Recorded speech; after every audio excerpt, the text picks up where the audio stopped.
Assalamualaikum warahmatullahi wabarakatuh. Alhamdulillah, kita bersyukur dan memuji Allah Subhanahu wa taala.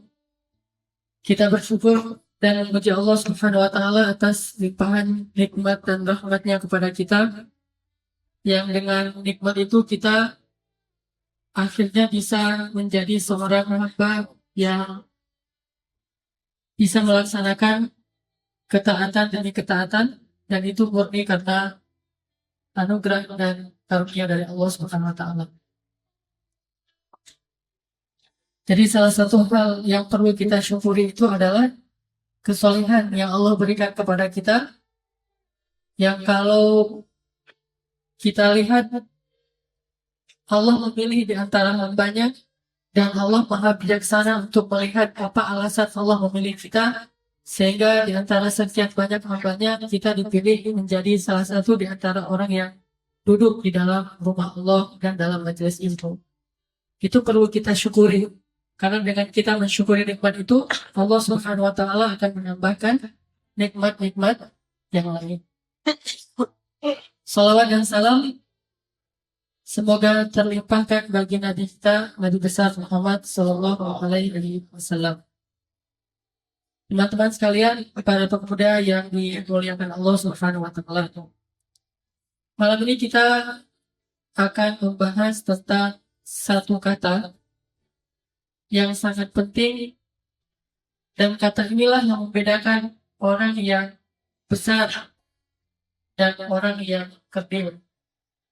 Kata inilah yang menjadikan seseorang itu agung, bahkan dikenal oleh generasi sebelum mereka dan setelah mereka. Generasi itu adalah generasi yang dikenal oleh umat sebelum mereka dan umat setelah mereka. Tidak ada umat atau generasi yang seperti ini, dikenal oleh orang sebelum mereka dan sesudah mereka. Siapa mereka? Para sahabat. Para sahabat ini dikenal oleh generasi sebelum mereka dan sesudah mereka. Sehebat apapun tokoh dunia, biasanya dikenal oleh generasi setelahnya. Makin hebat, makin lama dikenal namanya. Mungkin ratusan tahun, mungkin ribuan tahun. Tapi sahabat bukan lintas zaman ke depan, tapi bahkan lintas zaman ke belakang. Kisah mereka telah dibaca oleh umat-umat sebelumnya di dalam kitab-kitab suci mereka, Taurat dan Injil, ribuan tahun sebelum para sahabat ini ada di muka bumi. Makanya Allah mengumpamakan mereka di dalam surat Al-Fatih ayat terakhir, dzalika mathaluhum fit Taurah wa mathaluhum fil Injil. Itulah perumpamaan tentang mereka di dalam Taurat, dan itulah perumpamaan mereka di dalam Injil. Artinya, umat Nabi Musa, Nabi Yusha, Nabi-Nabi setelahnya yang membaca kitab Taurat, sampai Nabi Zakaria dan Yahya, kalau mereka sholat, lalu mereka membaca Taurat, di dalamnya ada ayat tentang sahabat. Mereka sholat dengan membaca ayat tentang sahabat. Padahal jangankan sahabat, nenek moyang sahabat juga belum lahir. Ribuan tahun sebelum mereka muncul, tetapi kisah mereka telah dibaca di dalam kitab suci Taurat. Kemudian Injil, dua kitab suci yang luar biasa. Lalu setelahnya dalam buku-buku sejarah sampai kepada kita hari ini. Itulah yang membedakan mereka dengan generasi yang lain. Apa bedanya? Himmah. Yang membedakan orang yang besar, generasi yang agung, dengan generasi yang lemah adalah himmahnya, bukan kesempatannya. Himmahnya bukan di mana dia tinggal, bukan berapa usia yang diberikan kepadanya, bukan fasilitas hidup apa yang dia dapatkan dari Allah, tetapi yang membedakan seseorang itu sukses dan tidak, seseorang itu besar dan kecil, seseorang itu menyejarah atau bahkan dilupakan sejak dia menutup mata, yang membedakan dia dengan yang lainnya adalah himmah. Makanya pada malam ini kita akan membahas tentang ini, dan ini adalah materi yang sangat cocok untuk anak muda. Kenapa? Karena himmah itu adalah ciri khasnya syabab, ciri khasnya anak muda. Tidak disebut anak muda dalam Islam syabab atau disebut dengan rijal kalau dia nggak punya himmah. Sehingga anak muda kalau nggak ngerti himmah kayaknya belum sempurna jadi anak muda. Ini materi wajib untuk anak muda. Kita harus paham tentang materi yang kata himmah. Himmah inilah yang menjadikan seorang laki-laki di zaman sahabat seolah-olah bagi kita adalah hayalan. Kayaknya nggak ada manusia kayak gitu. Himmah inilah yang menjadikan seorang perempuan di zaman sahabat, menurut kita kayaknya itu bidadari yang hanya ada dalam kisah-kisah dongeng. Tidak mungkin ada di muka bumi. Kalau ada lagu bidadari yang jatuh dari genteng, dari surga, itu kan cuma syair. Tapi ini kenyataan. Dengan kesolehannya, dengan ketawaduannya, dengan akhlaknya, dengan ibadahnya yang luar biasa, dengan karya-karyanya yang agung. Kalau kita membaca kisah tentang Madinah, kota kecil dengan masyarakat yang cuma sedikit, dengan bangunannya yang paling tinggi bangunan di sana hanya 2 lantai, tapi menguasai lebih dari sepertiga dunia, itu kayak sesuatu yang hanya kisah-kisah dongeng semata. Apalagi kalau kita membaca kota Baghdad di zaman Harun al-Rashid, di mana ilmu luar biasa, seorang laki-laki itu ahli fisika, ahli matematika, ahli kimia, hafal Al-Quran, hafal hadis, mengerti ilmu akidah, satu orang tapi mengerti banyak hal. Seolah-olah ini sesuatu yang hanya ada dalam khayalan dan dongeng. Kalau kita mendengar kisah seorang anak muda usia 17 tahun, hafal 70.000 hadis. 17 tahun, hafal 70.000 hadis. Dan satu hadis itu dia bukan cuma hafal teksnya, tapi dia juga hafal riwayatnya, nama-nama yang sangat rumit. Bukan hanya nama-namanya, tapi dia kenal setiap nama itu dengan kelebihan dan kekurangannya. Oh, fulan ini cacat dalam masalah hafalan. Oh, fulan ini hidupnya di zaman sekian, dia ketemu dengan si fulan. Sehingga kalau ada orang yang mengganti nama itu, A menjadi C, sehingga si B ini dibuang, dia tahu bahwa ada yang terbuang dalam runtutan nama riwayat. Dan itu jumlahnya 70.000 hadis di usia 17 tahun. Seolah-olah ini hanya hayalan saja. Apa yang membedakan mereka dengan kita? Bukan kesempatan. Bukan hidup di masa yang dekat dengan masa Rasul. Bukan fasilitas hidup. Bahkan kalau kita bandingkan, kita jauh lebih nyaman dengan era media sosial sekarang. Belajar ilmu itu jauh lebih nyaman dan lebih cepat aksesnya daripada di zaman mereka. Menemui seorang ulama di zaman sekarang itu tinggal klik. Kita mau dengar ceramah seorang ustaz itu tinggal klik tombol. Kalau di zaman dulu, itu harus membaca onta dulu, terus jalannya sekitar berminggu-minggu atau berbulan-bulan hanya untuk menemukan satu hadis, hanya untuk menemukan satu ayat Al-Quran dengan tafsirnya. Mereka melintasi waktu berbulan-bulan lamanya. Tetapi dengan kondisi yang seperti itu, kenapa ada orang di antara mereka yang hanya usia 17 tahun sudah menghafal 70.000 hadis? Ini bedanya soal himmah. Jadi bukan alasan mereka generasi sahabat. Kalau gitu, lupakan generasi sahabat. Ayo kita bahas generasi tadi ini. Generasi kedua yang tidak ketemu dengan Rasul. Kita bilang, wah itu mah orang Arab. Kalau gitu lupakan orang Arab. Ayo kita bahas yang bukan Arab. Tersebutlah nama Al-Bukhari, Ibnu Mubarak, Muslim, Ahmad bin Hanbal, dan banyak lagi nama-nama yang lain. Itu mah dulu kisah yang sudah lama, udah nggak ada lagi sekarang. Kalau gitu lupakan kisah sekarang dia masih ada di muka bumi. Tersebutlah nama seorang anak kecil di Mesir, Syarif Sayyid, yang usia 7 tahun sudah menghafal Al-Quran, sudah menghafal 11.000 hadis, dan dia menghafal 11.000 hadis dalam waktu 10 hari saja. Sehari hafalnya 1.100 hadis. Apa yang membedakan mereka dengan kita? Yang membedakan Syarif Sayyid dengan saya dan kita semuanya, himmah, bukan kesempatan. Dan pasti sebagian kita tahu cerita seorang anak yang tidak punya penglihatan. Orang yang tunanetra, buta. Tetapi dia bisa menghafal Al-Quran di usia masih 10 tahun.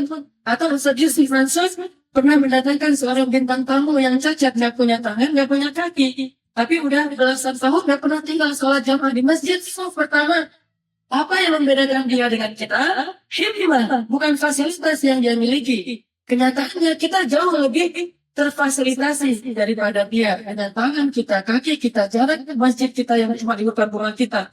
Apa yang membedakan mereka dengan kita? Himmah. Maka kita wajib belajar tentang ini.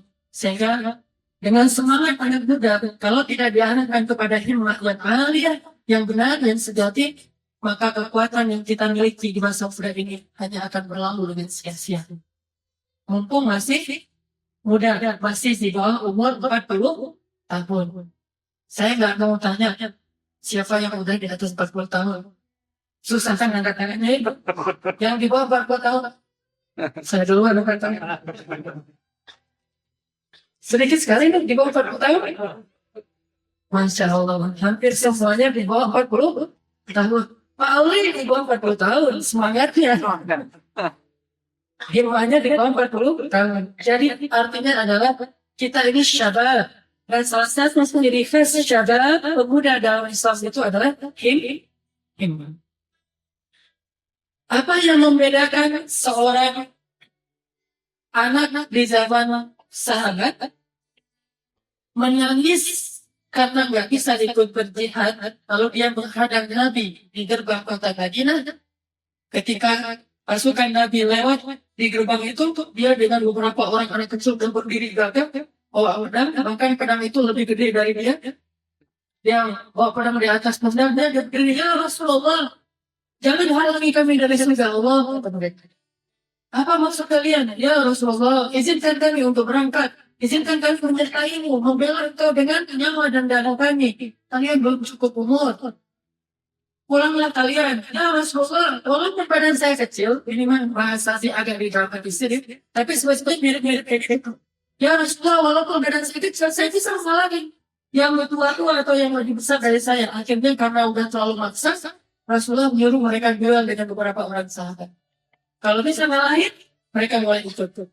Hanya sebagian besar mereka yang bisa mengalahkan sahabat yang lebih dewasa, dan mereka bisa ikut. Sebagian besarnya yang bisa, akhirnya mereka disuruh pulang. Pulanglah mereka dengan menangis. Menangisnya kayak gimana? Kayak menangis anak kita sekarang yang nggak dibeliin es krim di bangkuan. Atau nggak boleh main game. Gamenya diambil di situ. PlayStation-nya tuh ditutup oleh orang tuanya. Sekarang waktunya belajar nangis. Kayak gitulah nangisnya syabab atau bahkan keilmuan di masa pada sahabat karena tidak boleh ikut membela agama. Apa yang membedakan dia dengan kita? Himmah. Sehingga kita sekarang bahas tentang materi himmah. Sebelum kita bahas lebih lanjut tentang himmah, kita coba dulu mengawali halaqah dan mudah-mudahan Allah berikan kita ilmu yang bermanfaat. Silakan buka surat Ali Imran. Surat Ali Imran ayat 145.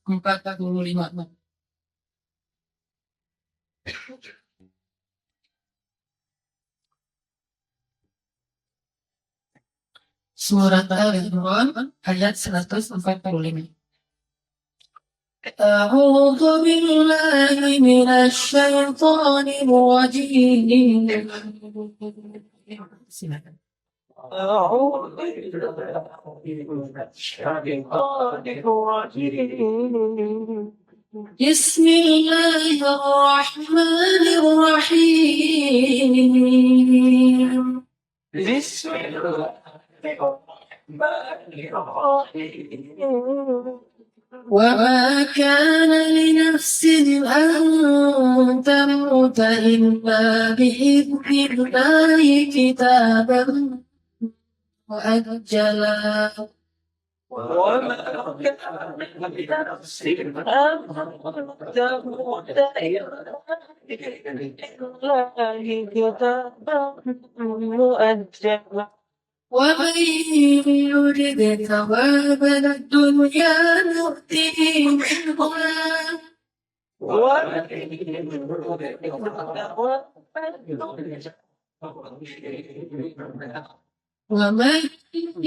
يرد ثواب الآخرة نؤته منها ومن يرد ثواب الآخرة منها وسنجزي الشاكرين. وسنجزي الشاكرين.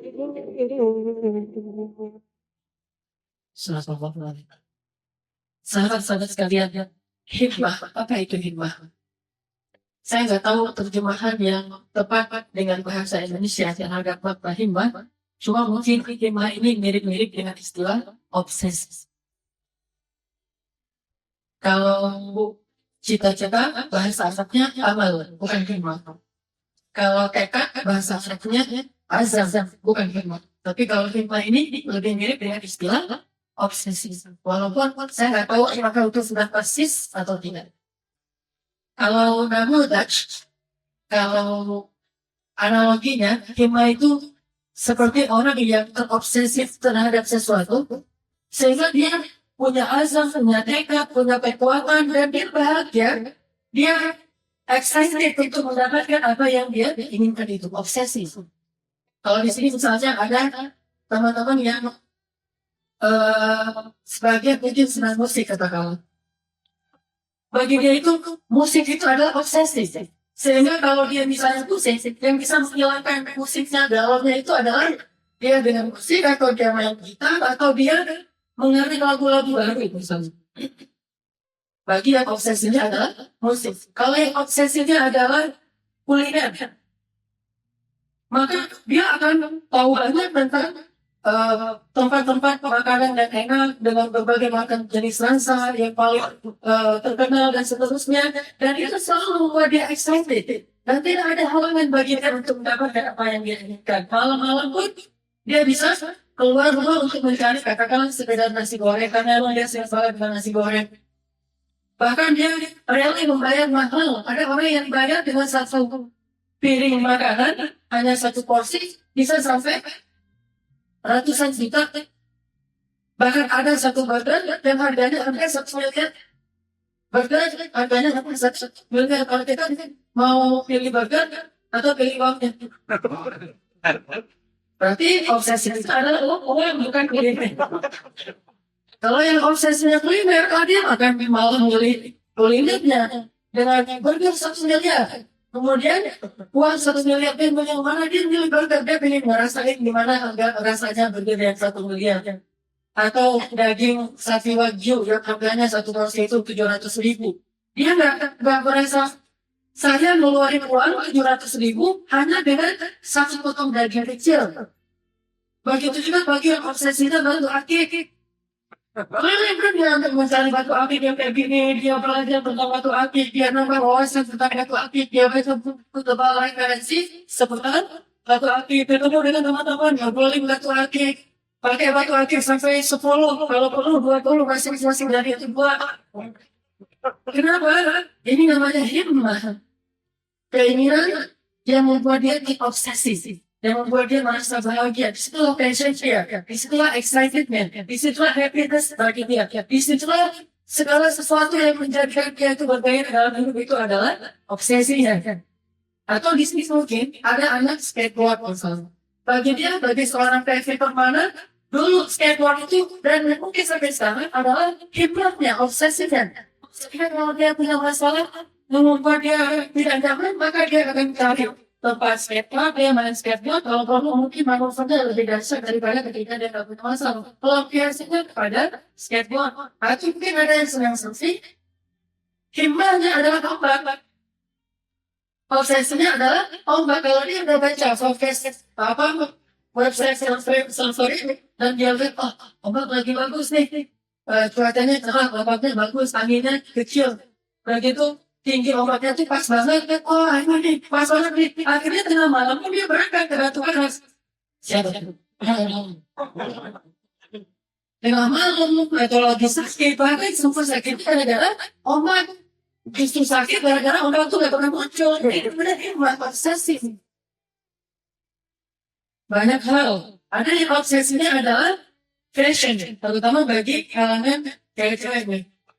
Obsesinya adalah tampil cantik, menarik. Kalau perlu nanti di masuk. Jadi kalau nggak bisa masuk ke media apa yang memang media kayak koran dan seterusnya, dia masukin sendiri ke media sosialnya sendiri. Masuk ke Facebook. Kalau kita buka Facebooknya itu penuh banget tuh. Foto setiap hari ada foto baru update. Kalau perlu nggak setiap hari sehari 5 kali kayak orang sholat. Foto baru. Statusnya, kemudian DP-nya, foto ada yang gaya Korea-Koreaan, ada yang gaya genit-genitan, ada yang gaya pokoknya setiap satu anak jilbab satu kali dipret, atau bahkan berkali-kali gitu. Kenapa? Obsesinya mungkin adalah eksis dalam bentuk menjadi selebriti di sosial media atau apapun. Ini namanya obsesi. Begitu juga dalam agama. Himah itu adalah obsesi. Ketika seseorang punya himah yang alia yang tinggi, maka tidak ada penghalang bagi dia untuk bisa mendapatkan apa yang dia inginkan. Jadi kekuatan yang paling besar dimiliki, terutama oleh syabab. Sedikit sekali himah yang tinggi ini ada pada diri orang tua. Sedikit sekali, tapi ada. Rata-rata konsentrasi tentang syabab. Di antara kisah himah yang tinggi ini adalah pertama pastinya adalah himahnya Rasulullah SAW. Coba, kira-kira apa hikmah tertingginya Rasul yang pernah kita tahu dari membaca sejarah beliau? Obsesi paling tingginya Rasulullah itu salah satunya, walaupun banyak, apa kira-kira itu? Apa yang kita tahu? Obsesi Rasulullah itu apa sih dalam tugas dasarnya? Memurnikan tauhid. Ada lagi? Obsesi Rasul, kalau kita baca dalam ayat-ayat Al-Quran, yang paling luar biasa, sebuah beliau merasa sedih kalau mendapatkannya, sangat bersemangat, tidak ada hal lain. Obsesi beliau adalah hidayatun nas. Obsesi beliau bagaimana orang itu dapat hidayah. Itu obsesi Rasul. Gimana caranya orang itu dapat hidayah? Itu obsesi besar dalam Rasul. Sehingga untuk bisa mendapatkan apa yang beliau inginkan ini, obsesi ini, tidak ada yang bisa menghalangi beliau. Tidak ada yang lebih menarik bagi beliau daripada obsesi itu. Datanglah Walid al-Mughirah kepada Rasulullah bilang, ya Muhammad, berhentilah berdakwah. Berhentilah menyebarkan agama ini. Berhentilah menyebarkan ajaran ini. Kalau kamu mau berhenti, maka kamu minta apa? Kalau kamu minta harta, kami kumpulkan semua harta kami untukmu. Dan kau menjadi orang yang paling kaya di antara harta. Atau kamu minta apa? Jabatan? Maka kami semuanya sepakat untuk menjadikan kau raja di Mekah. Terus nanti ditawarkan menjadi raja di Mekah. Tapi dengan satu syarat. Syaratnya adalah beliau harus berhenti dengan obsesinya. Yaitu dakwah untuk membawa hidayah kepada manusia. Kalau bukan karena itu, maka beliau menerima semuanya. Dan akan dipakai untuk kepentingan dakwah. Jangan pakai hadis ini, cerita ini untuk menolak kekuasaan ini. Salah persepsi ini. Rasulullah menolak kekuasaan sekarang tapi beliau tolak. Salah karena syaratnya berhenti berdakwah. Tapi kalau kekuasaan justru bisa membuat dakwah itu jauh lebih efektif, kenapa tidak? Karena Yesus meminta kekuasaan. Ini persepsi yang syukur. Jadi tidak boleh kekuasaan itu haram. Politik itu haram. Menjadi seorang penguasa itu tidak boleh dalam Islam. Kenapa? Rasul menolak kerajaan atau kekuasaan ketika ditawarkan oleh Walid al-Mughirah. Tahu kan tidak kenapa beliau menolak? Karena syaratnya harus berhenti berdakwah. Kalau itu syaratnya, jangankan kekuasaan semua dunia, berapa hari dan bulan pun diambil dari beliau tidak berapa yang penting tidak berhenti berdakwah.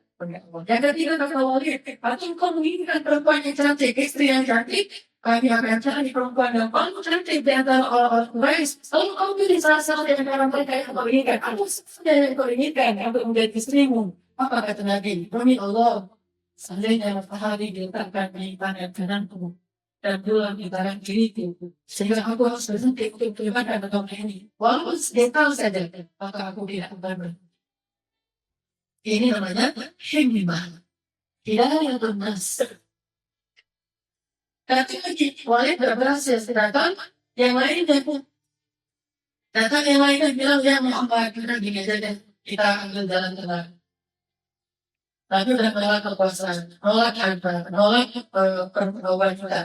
Terus apalagi sekarang berikutnya yang kedua bilang gini, ya Muhammad, oke lah, kamu silahkan meninggalkan agama kamu. Tetapi kamu juga kamu menghina Tuhan kami, menghapus agama kami, sehingga kita ambil jalan tengah objektif. Apa dalilnya? Sehari kita beribadah menyembah kepada Allah, sehari lagi kita beribadah menyembah Tuhan lain. Sehingga kan adil.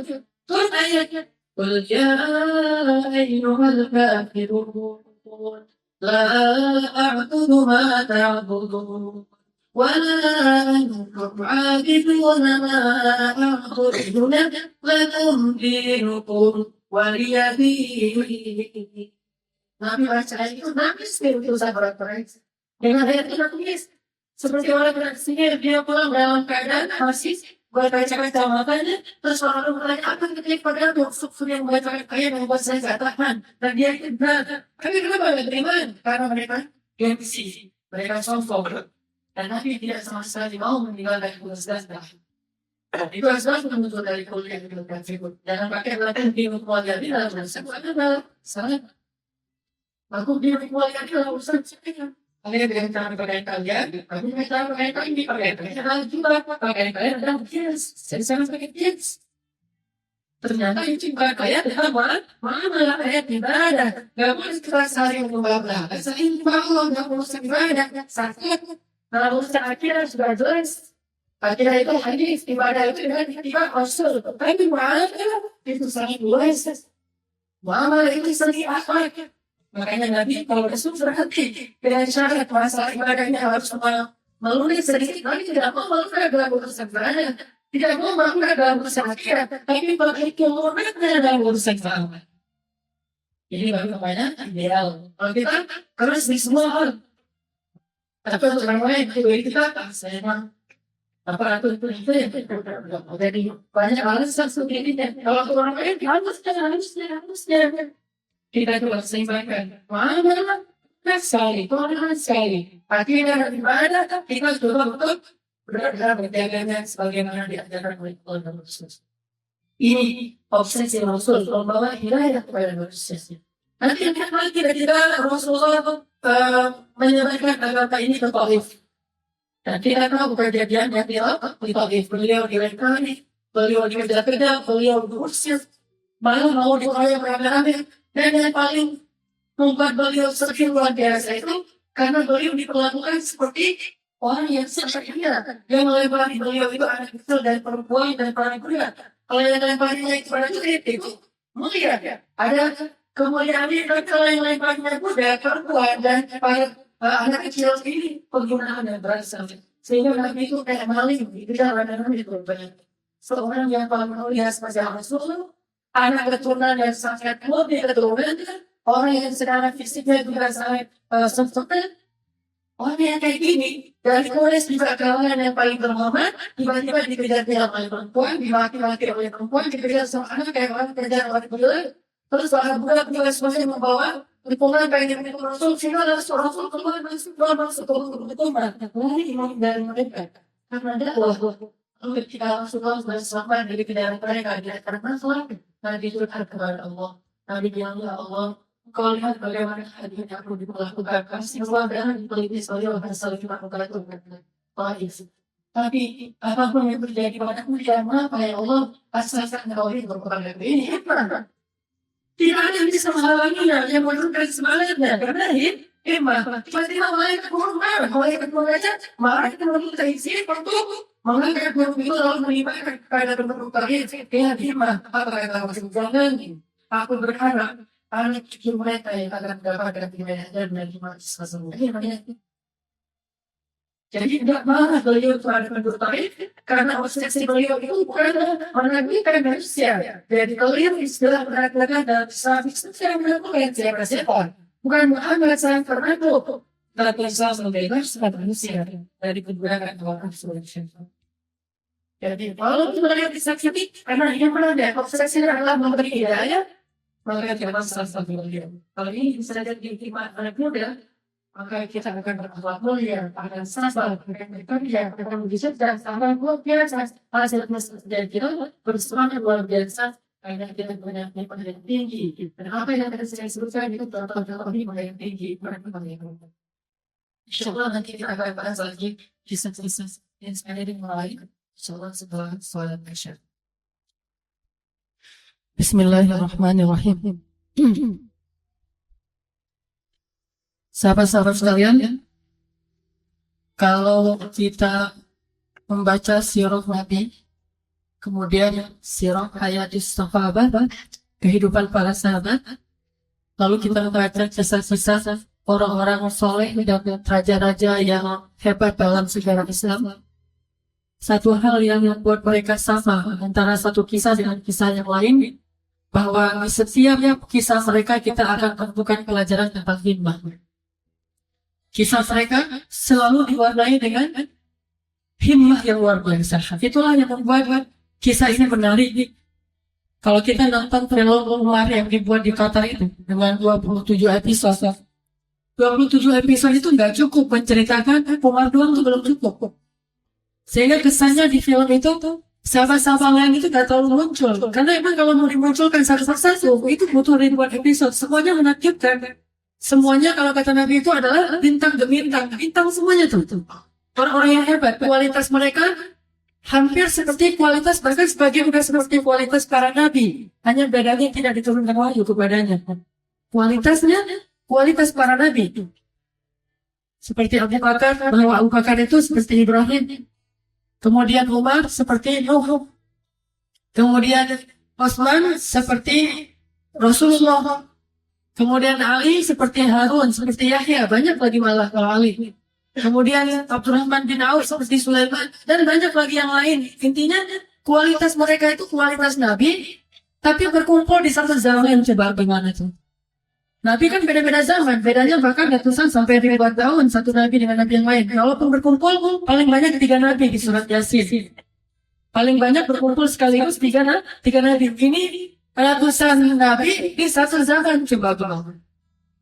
Maka nggak ada film yang cukup untuk menjelaskan betapa menakjubkan hidup mereka, kecuali yang kita harus baca sejarah mereka yang berjilid-jilid buku yang tebal. Dan di situ nanti kita akan temukan satu hal yang menarik antara mereka dengan yang lain, bahwa mereka semuanya punya himmah. Itulah yang membedakan mereka dengan kita. Termasuk kisah Rasulullah, salah satu yang luar biasa dari Rasulullah ini, himmah tinggi beliau, obsesi terbesar beliau adalah ingin hidayatun nas. Semua orang itu dapat hidayah. Sehingga kalau Nabi melihat ada orang meninggal dan belum masuk Islam, Nabi menangis. Ini obsesi yang luar biasa melihat. Beliau ingin semua orang masuk surga, semua orang dapat hidayah, semua orang dapat ampunan dari Allah. Sejahat apapun orang itu, sehingga ketika beliau sedang duduk bersama sahabat, lewatlah iring-iringan jenazah. Lalu Nabi bertanya, jenazah siapa itu? Kok aku tidak diberitahu? Kata sahabat itu, jenazah orang Yahudi. Sehingga tidak diberitahu kepada Rasulullah untuk mensolati dan seterusnya. Lalu Nabi menitikkan air mata. Sahabat bertanya, mana ketika ya Rasulullah? Kenapa aku menangis ya Rasulullah? Ya Allah, maafkan saya, belum sempat mengajarkan dia Islam sehingga dia mati sebelum dapat hidayah. Ini obsesi, ini himmahnya Rasulullah SAW. Sampai membuat beliau nggak bisa tidur karenanya, membuat beliau sedih karenanya, membuat beliau tahajud dan terus mendoakan umatnya karena obsesi ini, himmah yang alia, yang sangat tinggi. Salah satu ayat yang membahas tentang ini di antara sekian banyak ayat, coba kita buka surat Al-Kahfi. Di situ dijelaskan banget bagaimana Nabi sangat terobsesi dengan dakwah ini. Surat 18 ayat 6. Surat 18 ayat 6. Surat Al-Kahfi. Bismillahirrahmanirrahim. بسم الله الرحمن الرحيم فلعلك باخع نفسك على آثارهم فلعلك نفسك على آثارهم إن لم يؤمنوا بهذا الحديث أسفا إن لم يؤمنوا بهذا الحديث أسفا. Maka hampir saja kamu mencelakai dirimu sendiri karena bersedih hati setelah mereka berpaling karena mereka tidak beriman kepada keterangan Al-Quran ini. Coba. Kalau dakwah beliau tidak diterima, beliau bukan marah kepada mereka. Beliau malah bakhilun nafsah, menyalahkan diri sendiri sampai hampir seperti orang yang mencelakai diri sendiri. Coba bagaimana? Jadi ketika dakwahnya itu tidak diterima oleh orang banyak, yang disalahin bukan merekanya, diri beliau. Apa yang gimana nih? Kok saya masih belum bisa menjelaskan dengan baik? Ya Allah maafkan saya. Ini saya nih yang masih kurang baik. Saya nih yang belum benar dalam ucapan. Saya nih mungkin kurang lemah lembut dan seterusnya. Sampai beliau saking seringnya menyalahkan diri sendiri. Fala'allaka bafi'un nafsak. Hampir aja mencelakai dirinya sendiri. Yang luar biasa hikmahnya. Kita baru dakwah sehari 2 hari, orang menolak, kita bilang itu orang udah tertutup hatinya. Itu orang menjahil dan seterusnya. Harusnya kita ngelihat kepada diri kita. Jamaah kita juga demikian. Ketika jamaah dakwah kita ini mulai bergerak dalam dakwah, lalu orang tidak menerimanya, jangan buru-buru untuk menyalahkan mereka. Biar Allah saja yang akan menghakimi antara kita dengan mereka di hari akhirat. Sekarang bukan hari penghakiman. Sekarang hari untuk ikhtiar dalam dakwah dan hidayah.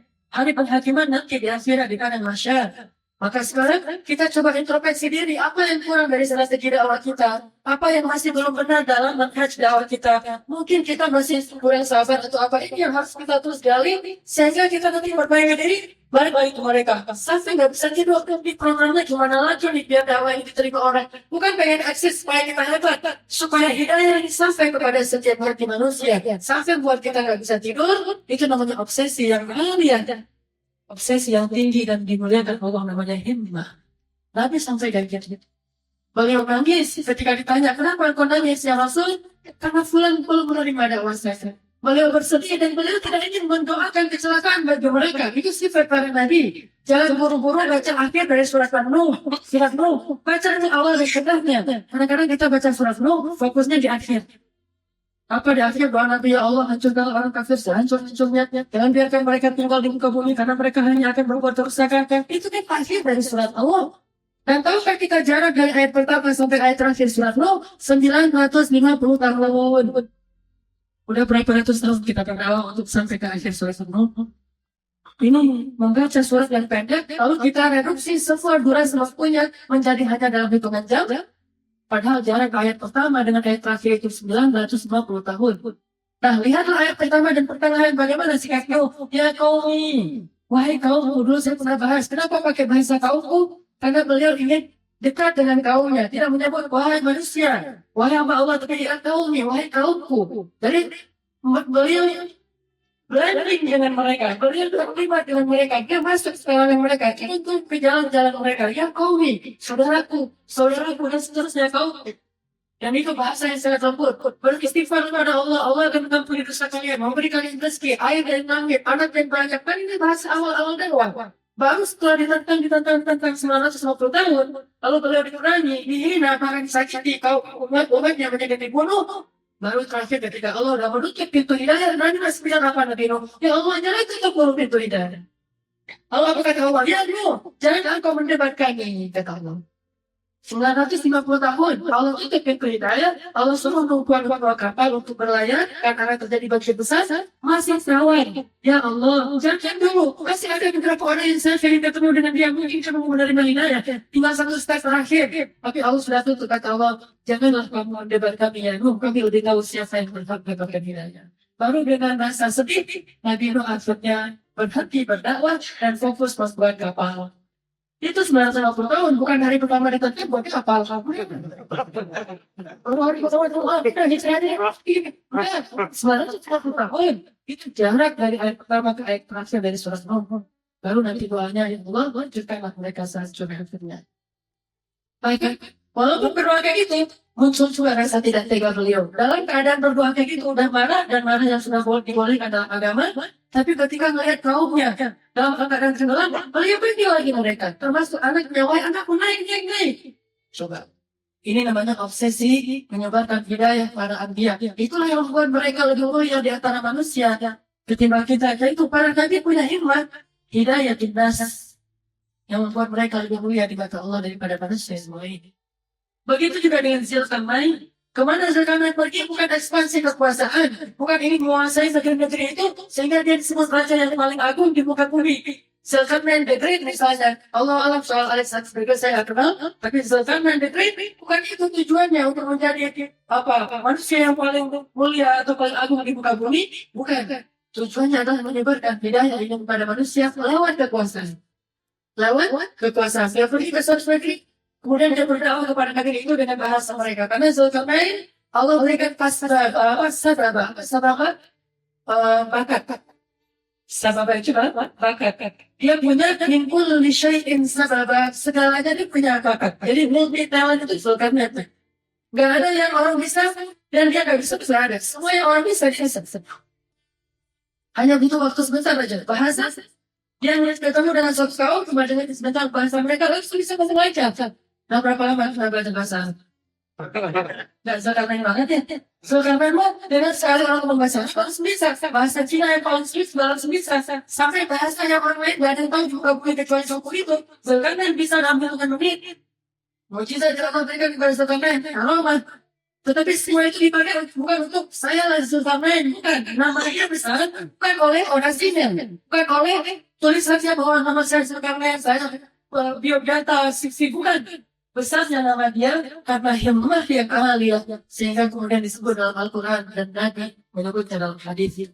Himmahnya mengajarkan manusia tentang agama Allah lewat kuasa yang dia miliki. Sehingga siapa yang beriman, maka dia membantu mereka. Yang tidak beriman, maka dia ajarkan. Kalau mereka menentang, maka dia perangi karena dia penguasa yang sah. Kalau mereka berbuat zalim, maka dia bertarung kepada mereka secara fair di medan peperangan. Bukan menzalimi dan menindas mereka. Zulkarnain, apa yang mereka butuhkan? Sakit, Zulkarnain menjadi dokter. Mereka butuh bangunan yang bagus, Zulkarnain menjadi arsitek dan seorang ahli bangunan. Semuanya diberikan oleh Allah supaya dia bisa hidayatun nas, membawa hidayah kepada manusia. Inilah Rasul, inilah orang soleh sepanjang sejarah dan selalu ada cerita tentang ini. Coba buka lagi surat Al-An'am, surat ke-6 ayat 33. Surat ke-6 ayat 33. Bismillahirrahmanirrahim.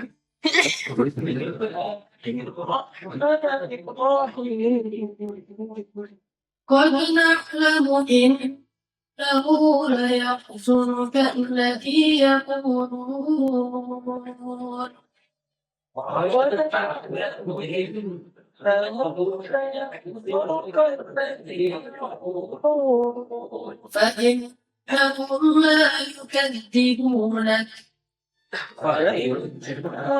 لا يكذبونك ولكن الظالمين بآيات الله يجحدون.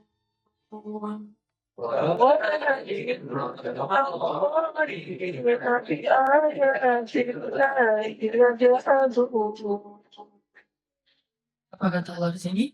Sungguh kami tahu Muhammad betapa kau sedih, betapa hatimu itu sedih karena ucapan-ucapan mereka yang mendustakan agama ini. Tapi mereka tidak mendustakan kau, mereka hanya zalim yang mengingkari ayat-ayat Allah. Coba. Sedihnya Nabi bukan karena mereka bilang Nabi itu gila, terus gara-gara ucapan gila Nabi jadi sedih, bukan.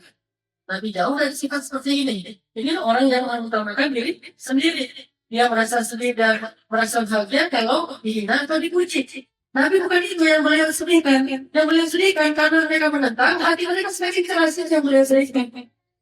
Karena mereka mengucapkan kata-kata yang tidak baik, hati mereka makin membantu dan susah dapat hidayah. Itu beliau sedih sekali. Apalagi ketika orang-orang Quraisy di awal-awal mengatakan, ya Muhammad, kalau menentang sama yang kau katakan itu benar ada, maka berdoa kepada Allah untuk menurunkan kepada kami berbagai macam ancaman dari langit seperti kaum Ad dan Samud. Seandainya Nabi tidak punya obsesi hidayah kepada manusia, pasti beliau mengangkat tangannya dan langsung jatuhlah azab itu kepada kaum Quraisy. Tetapi ketika mereka menantang itu, Nabi lebih rela untuk pergi meninggalkan mereka seolah-olah kalah dalam sebuah tantangan dan debat. Pergi seperti orang yang kalah. Tapi Nabi berhati besar, dadanya jadi lapang karena beliau berharap tidak masalah. Mereka mungkin belum tahu, Innalillah yang beliau kembali nanti di haji lain. Sehingga ketika mereka melihat Nabi pergi berlalu saat ditantang, ya Muhammad, itu kan azab Allah kepada kami. Mana neraka kepada kami dan seterusnya?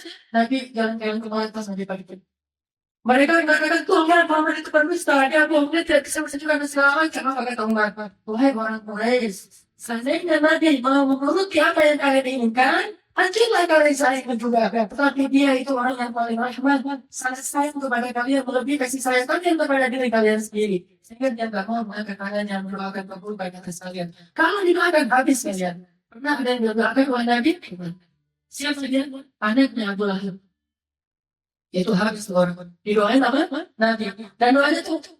Tapi kita jangan melihat adegan yang sedikit saja, harus baca yang panjang. Gimana anak Abu Lahab ini ini dua putri, nanti yang telah menikah dengan Utsman bin Affan yang lebih baik. Putri Nabi itu diusir dari rumahnya anaknya Abu Lahab dalam keadaan tercela, kemudian disuruh kamu pulang ke rumah aku, aduh kamu Muhammad, karena Muhammad itu sudah menyebarkan Islam, saya nggak rela jadi Islam kamu hina, kalau tidak disesuaikan, jangan pernah seperti hina, setelah disiksa sangat Nabi oleh anaknya Abu Lahab. Dalam keadaan seperti itu Nabi sedih sekali, kemudian Nabi berdoa, ya Allah, putuslah serigala untuk dia. Amin. Serigala yang disuruh kepada anaknya Abu Lahab laki-laki ini. Lalu doanya ternyata didengar oleh anak Abu Lahab, dan sejak itu dia jadi khawatir. Setiap malam dia merasa khawatir ketika ada suara serigala. Gimana suaranya? Kalau ada suara serigala, bukannya ada serigala yang mau diutus kepada saya. Sampai suatu saat dia bersama Abu Lahab pergi itu musafir berdagang ke Syam. Dan Abu Lahab tahu doa Nabi, sehingga Abu Lahab sangat khawatir terhadap keselamatan putranya. Dia pakai 10 pengawal untuk jaga putranya dari segala bayangin. 10 pengawal yang tangguh, muda dan gagah untuk menjaga putranya agar tidak gunakan segala sepanjang perjalanan. 10 pengawal, bodyguard dari segala. Suatu malam, ketika mereka lelah dalam perjalanan, mereka istirahat di sebuah oasis, maka anaknya Abu Lahab tidur, dan Abu Lahab mengatakan 10 orang ini semuanya perjalanan boleh tidur, dan mereka mengelilingi putranya di tengah istirahat itu. Demi supaya terselamatkan dari serigala. Akhirnya Allah Maha Kuasa atas segala sesuatu, semua pengawal itu tidur. Yang tadinya gagah-gagah, ternyata nggak manfaat kegagahan itu. Tidak semuanya, kalau Allah ngasih itu aja, hilang gagah. Orang gagah juga bisa kan? Orang gagah juga bisa tidur, orang gagah juga bisa. Allah dan seterusnya itu makhluk. Allah Maha Kuasa, Aziz, Hakim. Kemudian Allah buat mereka semua tertidur, tiba-tiba serigala datang, mengendus dan tidak memakai satu pun di antara orang yang ada di tempat itu, kecuali anak Abu Lahab tidak ada yang tersisa kecuali pakaiannya. Habis. Kalau Nabi berdoa, habis orang Quraisy. Tetapi kenapa Nabi tidak mengatakan dan doakan semua mereka? Kenapa anak Abu Lahab didoakan setelah berkali-kali menyakiti keluarga Nabi dan dia perempuan? Nabi tidak main-main kalau perempuan disakiti. Orang Bani Quraisy yang menyakiti seorang perempuan muslimah, lalu mereka diusir dari Madinah oleh Rasulullah. 300 laki-laki mereka dibunuh. Kenapa? Karena dengan menyangkut dengan kehormatan perempuan. Menghormati perempuan. Ada seorang muslimah belanja di pasar Yahudi. Namanya Yahudi suka pisang. Jadi acara-acara Islam itu berasal dari Yahudi, kemudian juga iklan di kita. Misalnya kenalan. Apa itu berasal dari Yahudi kan? Di negara-negara Eropa yang banyak Yahudi, acara kayak gitu. Rakyatnya tinggi. Gak ada yang mereka apalagi dikerjain perempuan. Saya bayangin aja kalau yang kayak gitu misalnya kerja pada istri saya, pasti gak mana tuh. Dia sendiri di jalan, di rumah, dan seterusnya. Ini ternyata orang yang jadi masalah sesuai. Perempuan muslimah menghajarkan untuk orang yang baik, pemalu, menjaga kehormatan, membeli pastinya yang budi. Pasal yang budi itu khusus. Nah, kalau beberapa pemuda Yahudi setelah dia diikat orangnya di bawah dengan tali, kemudian tali itu diikat ke atas ke sebuah dahan, sehingga kalau muslimah ini jalan tersingkap auratnya di bawah. Ini salah satu kelakuan mereka. Perempuan ini tidak tahu namanya orang pasal rame-rame gitu. Jika terus pas dia jalan kelihatan mereka tertawa. Lihat dan seterusnya. Kan itu kalau pelajaran mereka kayak pembahasan sebelumnya kan buat orang bergerak gitu. Akhirnya ada seorang laki-laki pemuda muslim di situ lihat langsung dipotong tali itu supaya mereka tidak malu. Kemudian dia marahi laki-laki Yahudi, sekelompok anak muda Yahudi. Mereka dia sehingga laki-laki ini meninggal. Dibunuh, sudah menghina perempuan Islam, kemudian dibunuh laki-laki pemuda Islam. Akhirnya Nabi pun mengatakan kalau sudah begini terputuslah perjanjian antara kita dan mereka. Selama ini Nabi tidak ada banget perjanjian, tak pernah yakin orang Yahudi satu hal pun di Palestina sekalipun nggak mau. Tapi ketika udah yakin tenang dengan perempuan Islam, langsung naik ke belakang ke benteng Yahudi, lalu mereka Nabi menuntut pemuda-pemuda tadi untuk diserahkan pada Nabi dan hukum dengan hukuman yang berat. Ternyata orang Yahudi nggak mau jalan itu. Tidak semua begitu, itu fitnah. Dia salah mereka seperti itu, membalikan fakta. Kemudian dia mengatakan kalau kalian tidak mau mendengarkan dia, maka kalian menanggung dosanya. Maka kalian siap. Mereka mengatakan kami semuanya siap. Tidak pula benteng itu beberapa lama. Setelah mereka kehabisan makanan, akhirnya mereka keluar sendiri. Tapi keluarnya dengan membakar rumah mereka supaya kami tidak mendapatkan manfaat dari rumah itu. Membakar kebun-kebun mereka. Kerjaan mereka sendiri. Lalu perempuan mereka diusir sampai ke Haifa, orang tua yang dikeluarkan dari Madinah, tinggal laki-laki yang muda, dan mereka semuanya dipancung oleh kaum muslimin. Itulah kisah sebenarnya yang paling besar dalam sejarah Islam, yang orang tahu, orang non-muslim melihatnya dari sudut pandang yang sempit, tidak melihat alasan kenapa itu terjadi, apa jelas balik dari kekayaan, hanya melihat adegan itu seolah-olah semacam pembantaian. Itu bukan pembantaian, itu kewajiban atas mereka karena mereka telah melepaskan darah yang suci dan mereka mempunyai seorang perempuan yang terhormat.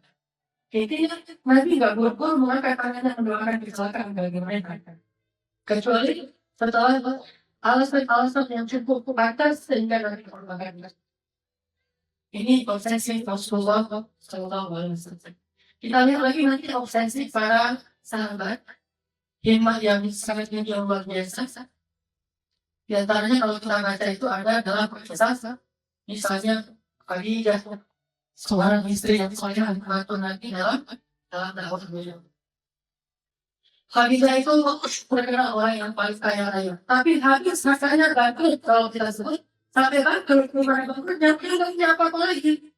Bahkan pakaiannya juga habis, sehingga Khadijah meninggal hanya menyisakan warisan satu pakaian yang sudah bertambal 13 kepada Khadijah.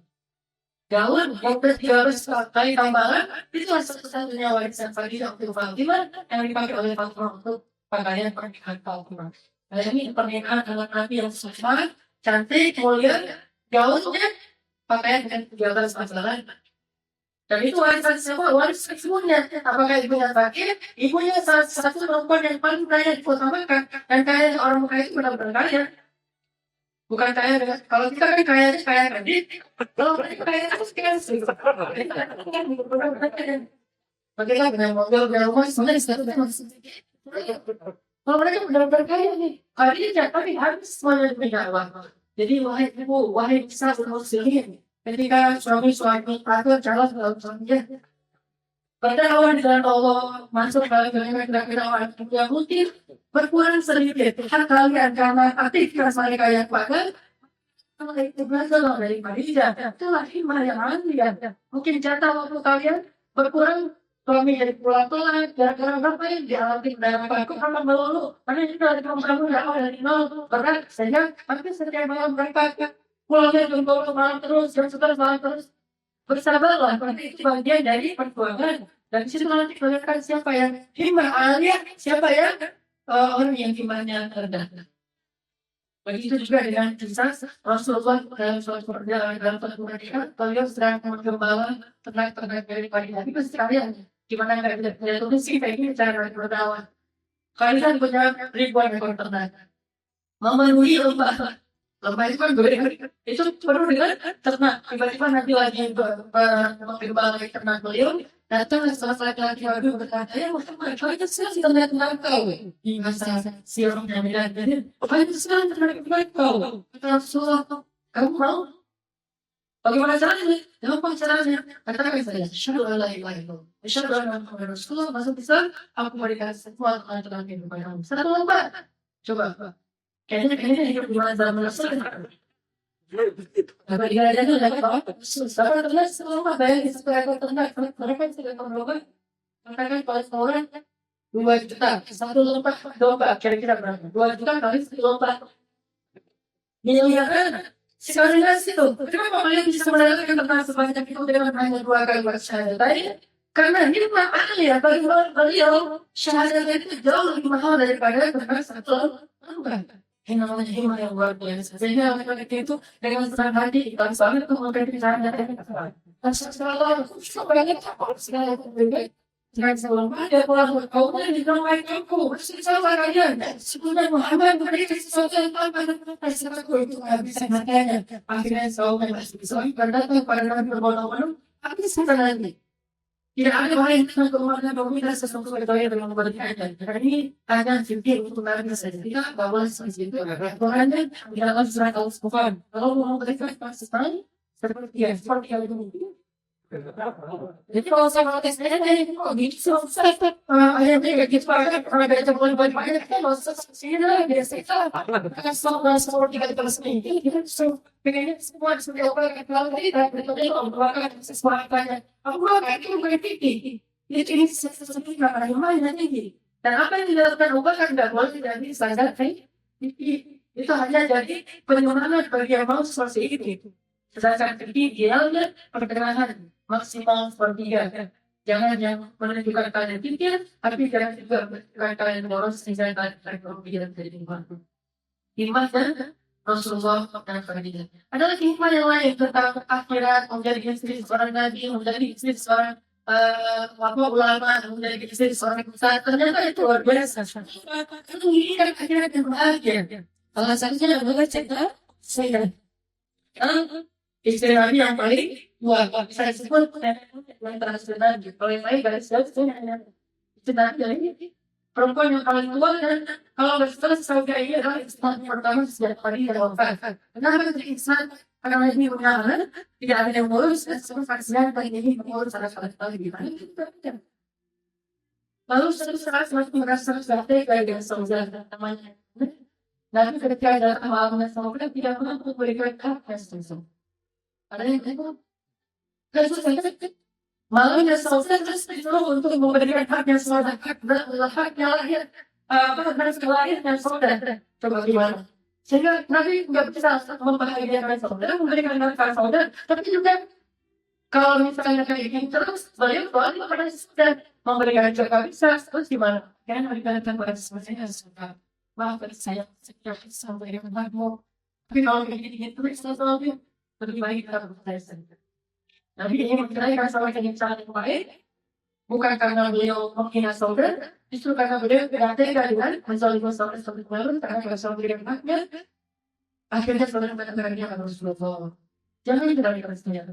Tetap konsisten tetap menjadi istrimu, tetapi pada tanggal saya kasih kepada Aisyah. Udah tahu betul Aisyah paling enak kali, Rasulullah paling cantik, sehingga itu Aisyah. Ingatkan kan, diuangkan keadaan nasib itu Aisyah. Jadi yang sesuai dengan Aisyah yang sangat dekat dengan kalau aku jadi sebab yang dari tua jadi muda, mana cerita yang muda dari tua, dari suami karena seorang memberikan jantung malam kepada Aisyah, sehingga Aisyah seperti itu.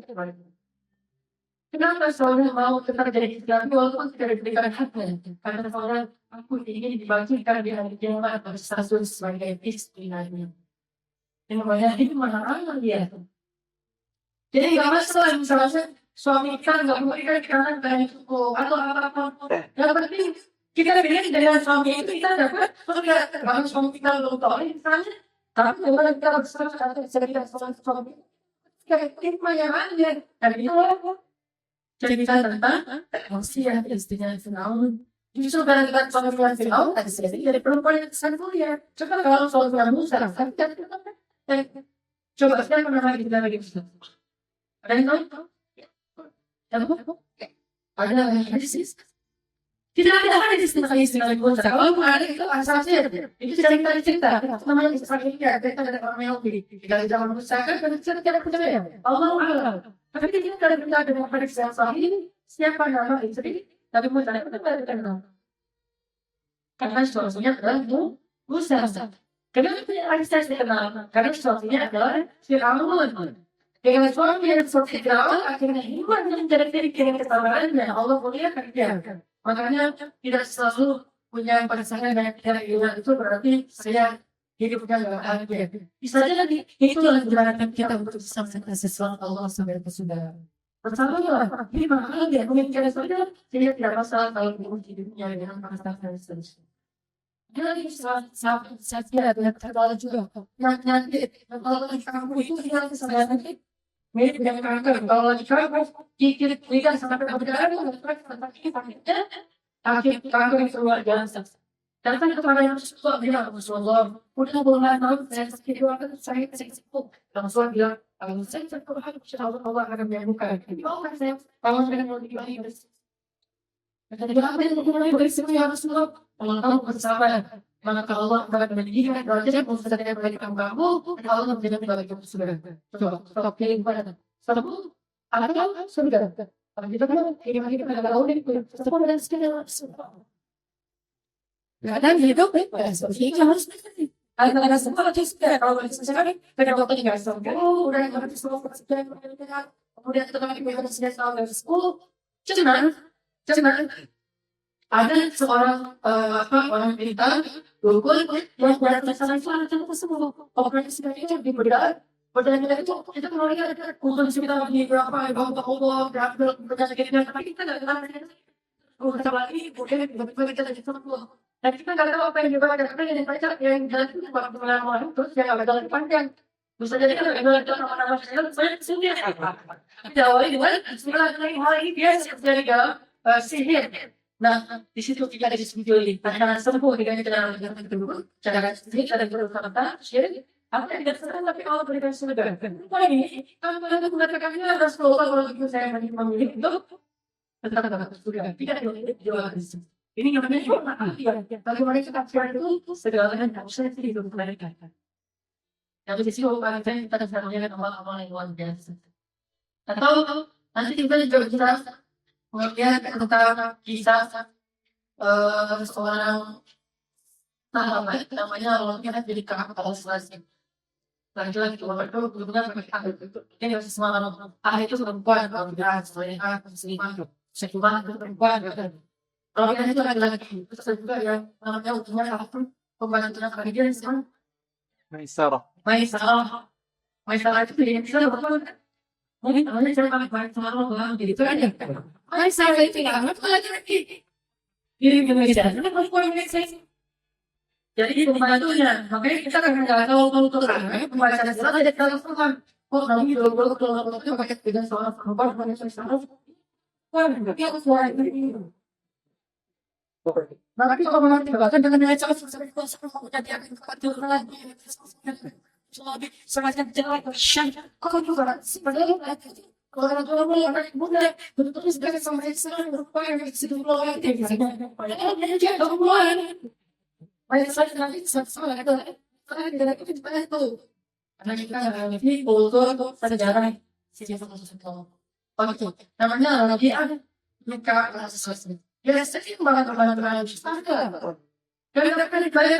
nama kalau membayar, tapi nggak ada kasih sama orang, kemudian kita tinggal dengan sel.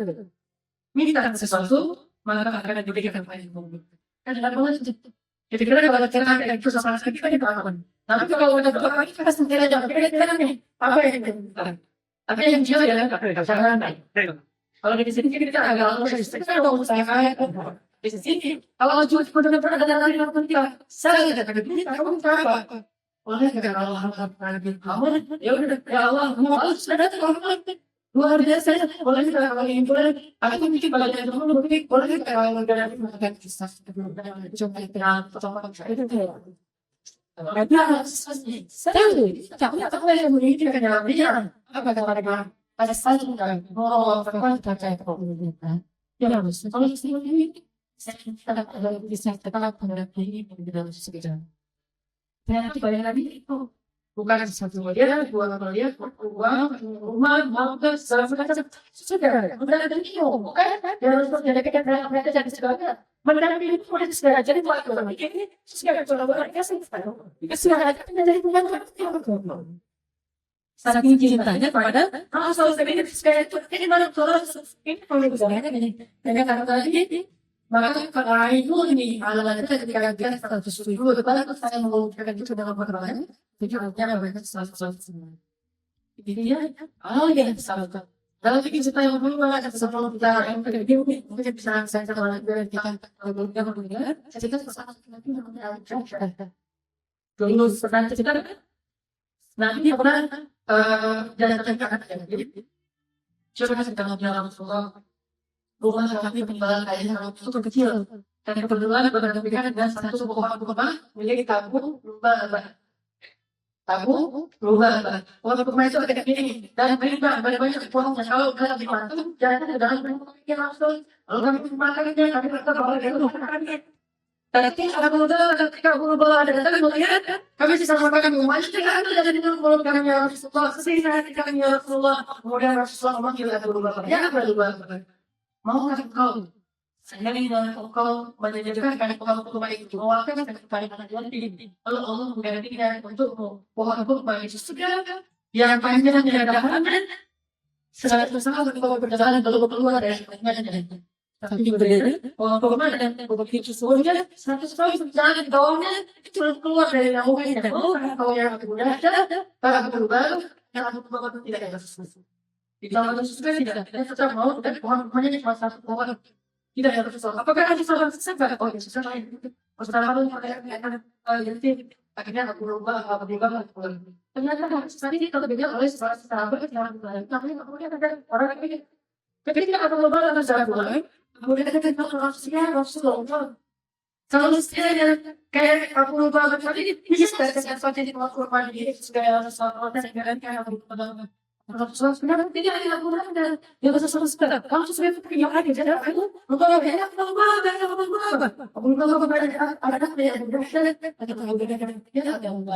apakah kalau betul-betul jangan dikasih siapa kita tahu betul-betul berbeda kamu dan dia yang dalam ada mana soal perayaan subuh satu kalau itu kalau lagi panen itu bisa berlalu dulu banyak disaksi dan satu dulu satu dulu banyak terjadi karena satu barang kecil bisa mengatakan 10 juta atau barang dan lebih sebanyak misalnya banyak orang lain kayaknya bukan yang punya kalau orang lain yang punya kalau makan dengan air dan keberkahannya orang lainnya dengan kurmanya bagaimana dengan kurma terbesar di seluruh dunia dari kurma di sana sehingga satu orang yang punya kurma itu kaya aku mengatakan punya kurma yang di dalamnya ada di dalamnya sebuah kurma yang sempurna kualitas terbaik di Madinah ada air sedikit kalau boleh dikira ketika air sedikit ada yang lagi luas sekali ya berubah kalau untuk kurma di sana ada sekarang tidak tahu mau enggak tuh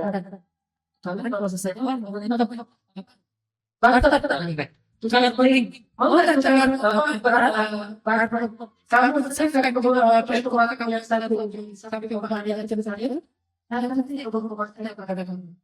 Coba. Jadi juga.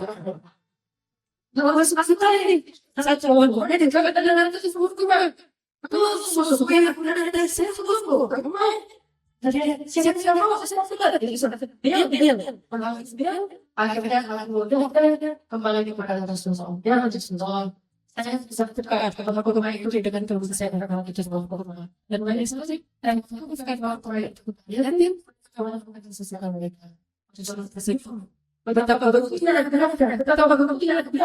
Allah menggarantikan kita pun di dalam segala jangan semakin tahu kita mempunyai ini dan belum keluar dari itu sangat keluar dari pun karena mudah dan sehingga berbeda dan sepakat berbeda dari cara sesuatu dia apa kalau seseorang ini boleh sebelum bersiul gitu nah dia kita kalau bayar ini mahal kalau ada solar jadi boleh aja boleh mahalnya kan udah itu sesuatu sedikit itu dari mana tahu dengan istri yang lagi meeting kalau udah ada tua istri gua yang kalau itu ada di lagi kenapa banyak ada sih semua orang pada siapa pada abu lu banyak jual ya semua yang pokoknya sih kalau kita akan bayar kalau tuh bayar dengan sudah istri apa kata istri apa kata ada orang itu baru untuk yang berbeda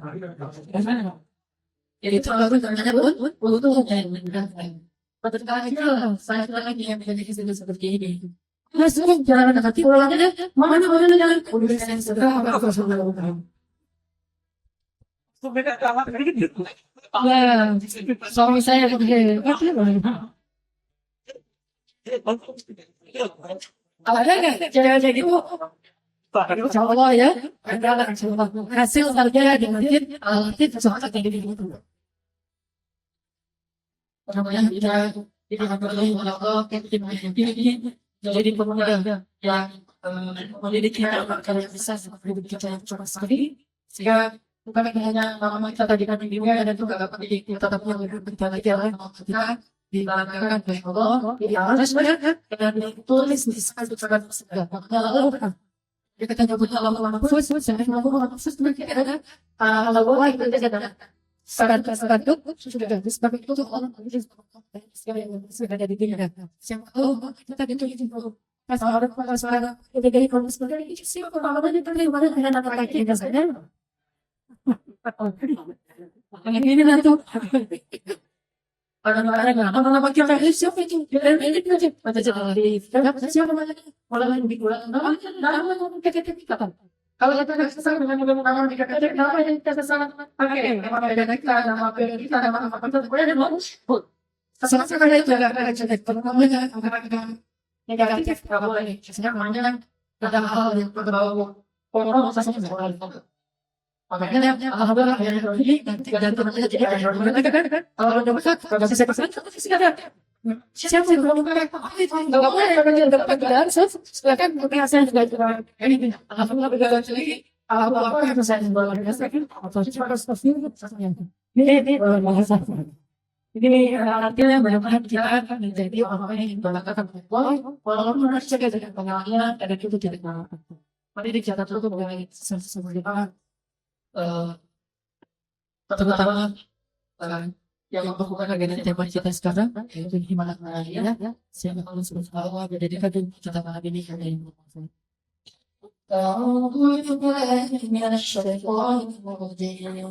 Bismillahirrahmanirrahim. Alhamdulillahi rabbil alamin.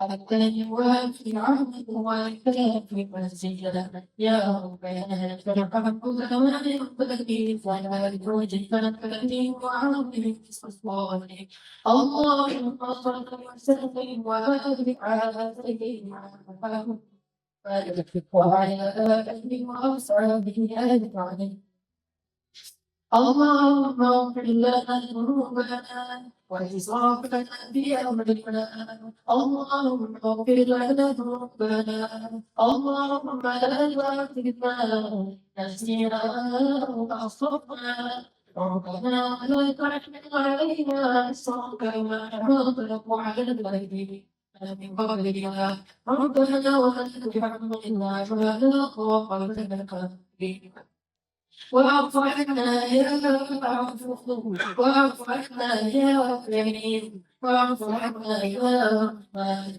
واعف عنا يا رب العالمين اللهم إنا نسألك علما نافعا علما نافعا علما نافعا اللهم إنا نسألك قلبا خاشعا ورزقا طيبا وعملا ربنا اللهم لا تزغ قلوبنا ربنا لا تزغ قلوبنا بعد إذ هديتنا ربنا ثبت قلوبنا على دينك صرف قلوبنا إلى طاعتك اللهم إنا نسألك همة عالية اللهم ارزقنا همة عالية كما رزقتنا نبيك محمد كما رزقتنا إسحاق نبينا رضي الله عنهم أجمعين اللهم إنا نسألك رضاك والجنة ونعوذ بك من سخطك والنار اللهم اغفر لأمهاتنا ولآبائنا اللهم اغفر لوالدينا وارحمهما كما ربيانا صغارا اللهم اغفر لأساتذتنا ولإخواننا ولإخواننا ولأخواتنا ولمجاهدينا يا الله يا الله يا الله أجب دعاءنا يا مجيب السائلين يا الله Sesaat lagi juga Allah kata berdoa kepada Engkau meski musuh kami masih jauh dari Engkau dengan keterbatasan kami kami bersuruh kepada Engkau atas nisbah yang aku berikan kepada kami meskipun sering kami akan berkhianat kepada Engkau Ya Allah, dari aku satu kemudian memberikan kepada kami ini pengajaran ya Allah. Kami bersyukur atas nikmatnya, dan kami bersyukur atas nikmatnya. Kami bersyukur atas nikmat ukhuwah. Kami bersyukur atas nikmat taubat. Kami bersyukur atas nikmat hidayah. Kami bersyukur atas nikmat hidayah. Kami bersyukur atas nikmat keselamatan. Kami bersyukur atas nikmat balasan semua yang Engkau berikan ya Allah. Ya Allah, segala puji bagi Diri. Alhamdulillah, sebetulnya kami adalah makhluk bagaimana Allah yang menghidupkan kami. Kami panggil Allah yang bersyukur atas segala perbuatan kami. Alhamdulillah, Allah yang memulakan kami. Kami ingin Allah yang akan berkeluh juga Allah. Segala puji bagimu ya Allah. Subhanaka ya Allah. Subhanaka ya Allah. Subhanallah yang memberi wa memberikan diri. Ya Allah, aku berkata bersusah saja. Aku berkata bersusah saja. Maafkan kesalahan di ilmu kami ya Allah. Kalau dia berbuat kesalahan, itu pasti karena dia dalam hati ya Allah. Itu pasti karena dia mendapatkan dari Allah dan akan mendapatkan ya Allah. Hidup mereka jauh lebih sukses daripada hidup baratnya. Apabila mereka itu sesat Tuhan, siapa akan kesesatan dengan pencuri itu sampai mereka tidak semakin mengikuti peraturan dia di dalam diri sendiri ya Allah. Amin kami dalam keadaan di alam sesuatu kami menghentikan bagaimana mengenai kehidupan ya Allah. Tapi mereka tidak sesuatu untuk berbaiki jiwa pada mereka akan menghentikan memikirkan bagaimana mengelola kehidupan ya Allah. Apakah kami berada ini ya Allah. Sesuatu yang mereka akan jadi antara mereka kami. Apakah mereka ya Allah. Jika kami tidak menjadi lebih baik dari mereka. Sesungguhnya yang pertanyaan kami adalah jauh dari perbedaan dan kekompakan mereka ya Allah. Saya ini mereka adalah bapak dan telah terputus hubungan mereka pada dunia yang kedua hubungan mereka pada dunia yang kedua. Kita masih sedikit perlahan ya Allah untuk memberi kuasa agar melakukan sampai pada dari yang tidak berhubungan ya Allah. So kami minta sesuatu sesuatu yang mereka tidak lakukan dan doa doa sebesar itu doa sedikit itu doa sebesar itu ya Allah puji doa kami ya Allah. Engkau berikan mereka pada Tuhan, tangan guru mereka selalu berkata, dan tidak akan guru mereka akan sesudah. Jangan kau jadikan guru orang tua kami menjadi dua bagaimana ya Allah. Ya Allah, aku tidak kesalahan mereka dari video, tangan mereka dan timbulkan kami bersama mereka di dalam surga ya Allah. Kami itu pada orang-orang yang cinta kepada bersih, kami hidup pada dari kami, kami hidup pada lain. Kami hidup pada saudara kami dan pasti dalam kita berdoa dengan mereka dalam perkembangan dengan teman-teman ya Allah. Pertemuan kami mereka dalam hidangan sebelum yang kita doa. Ketika semua kita dapatkan kebaikan ini. Tidak ada lagi pernah tantanya sesuatu tidak yang terjadinya malah pada tidak kebaikan dan tidak ada Allah. Ya Allah, saya ada yang membawa kami hidup tetapi kalau hati mereka dalam hidayah.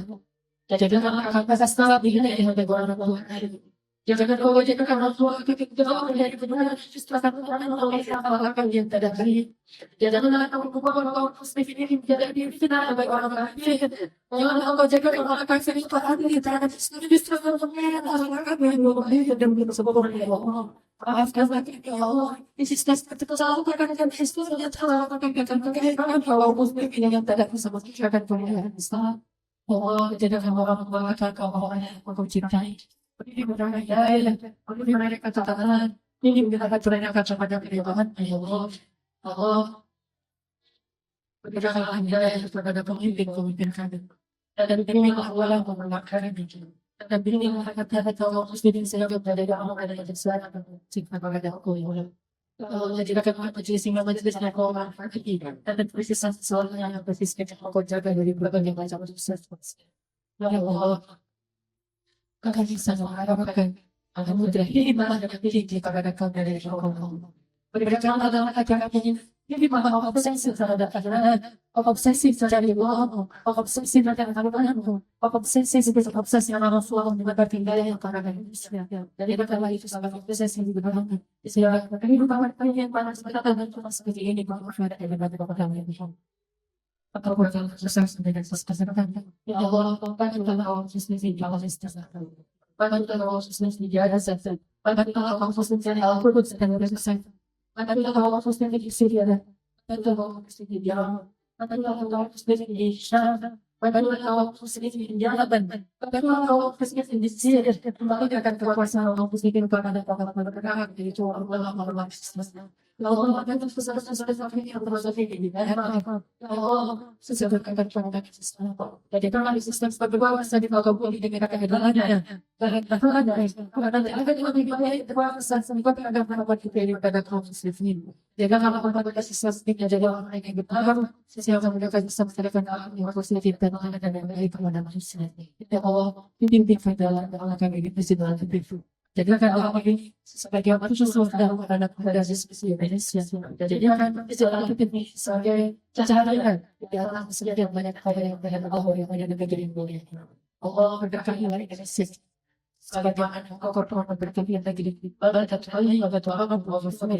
Benar kan kata Allah, kalau mereka fuqara, yughnihimullah, maka Allah akan memberikan kekayaan untuk mereka atau kecukupan.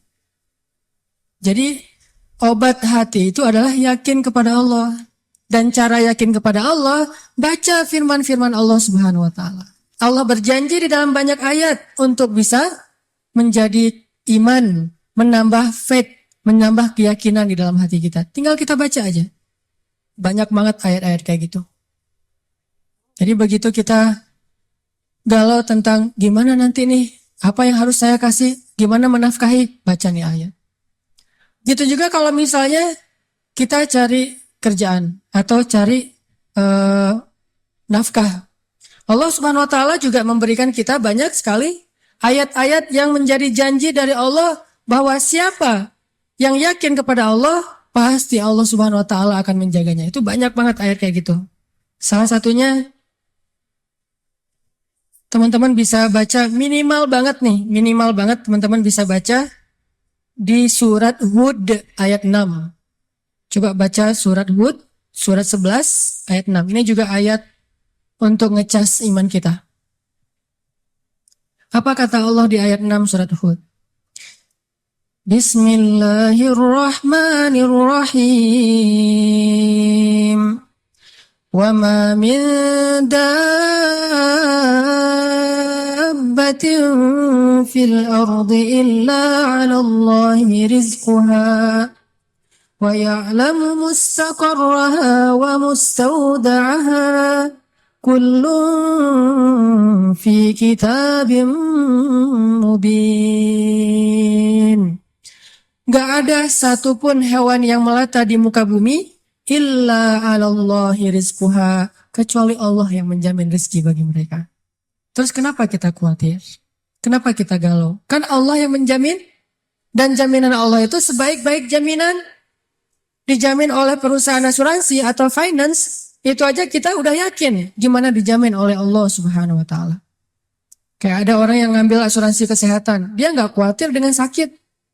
Ada orang yang mengambil asuransi kendaraan, dia nggak khawatir kelecet atau terjadi kecelakaan, dirampok atau dicuri kendaraannya. Ada yang total loss only misalnya atau all risk. Dia nggak khawatir. Kenapa? Ada yang menjamin. Ada orang yang mengambil asuransi pendidikan. Dia nggak khawatir dengan harga pendidikan yang semakin mahal karena ada jaminan. Kalau kita masih sering ragu dan sering khawatir dengan hidup kita, berarti kita nggak yakin dengan jaminan Allah Subhanahu wa Ta'ala. Makin kita yakin dengan jaminan Allah, makin hilang rasa khawatir dalam hidup kita. Tenang ajalah, ada Allah. Ketika kita ada masalah sedikit, kita tinggal klaim. Dan mengklaim asuransi Allah itu lebih gampang daripada ngeklaim asuransi manusia. Ngeklaim asuransi manusia tetap aja ada biayanya. Tapi ngeklaim kepada Allah itu nggak ada biayanya, nggak perlu pakai nomor antri, nggak perlu jauh-jauh keluar dari rumah. Kita tinggal mengangkat kedua tangan kita mengatakan, Ilahi, Rabbi, saya ada masalah nih. Tetapi Engkau Maha Besar. Dan setelah itu, hati kita akan langsung tenang. Ini teman-teman. Di antara obat terhadap semua penyakit hati itu adalah belajar yakin kepada Allah Subhanahu wa Ta'ala. Teman-teman bisa baca juga nanti surat Al-Mulk. Ini surat yang benar-benar ngebooster hati kita. Jadi sesi pertama ini saya pengen sharing. Ternyata kalau kita pengen menghilangkan semua penyakit hati kita, mulailah dari belajar iman, belajar yakin kepada Allah Subhanahu wa Ta'ala. Kalau kita pengen belajar menjadi orang yang menjalani hidup itu penuh dengan keyakinan, penuh dengan harapan, orangnya optimis, caranya belajar yakin kepada Allah Subhanahu wa Ta'ala. Dan salah satu cara belajar yakin kepada Allah, baca ayat-ayat Allah. Terutama ayat-ayat booster tentang kebesaran Allah Subhanahu wa Ta'ala. Inna fi khalqis samawat. Dalam penciptaan langit. Bukan cuma di langit, tapi penciptaannya, prosesnya. Inna fi khalqis samawati wal ardi wa ikhtilafil lail. واختلاف الليل والنهار لآيات لأولي الألباب. Langit, bumi, silih bergantinya malam dan siang atau musim, di situ ada bukti-bukti bahwa Allah Maha Kuasa. Kalau itu aja buat Allah gampang, cuma kun fayakun, apalagi cuma ngurus kita yang cuma kecil dibandingkan langit dan bumi. Kita itu dibandingkan langit dan bumi, gak ada apa-apanya. Kalau langit dan bumi aja buat Allah nggak ada apa-apanya lagi, apalagi kita. Jadi intinya teman-teman, kenapa kita khawatir kalau Allah menjamin kehidupan kita?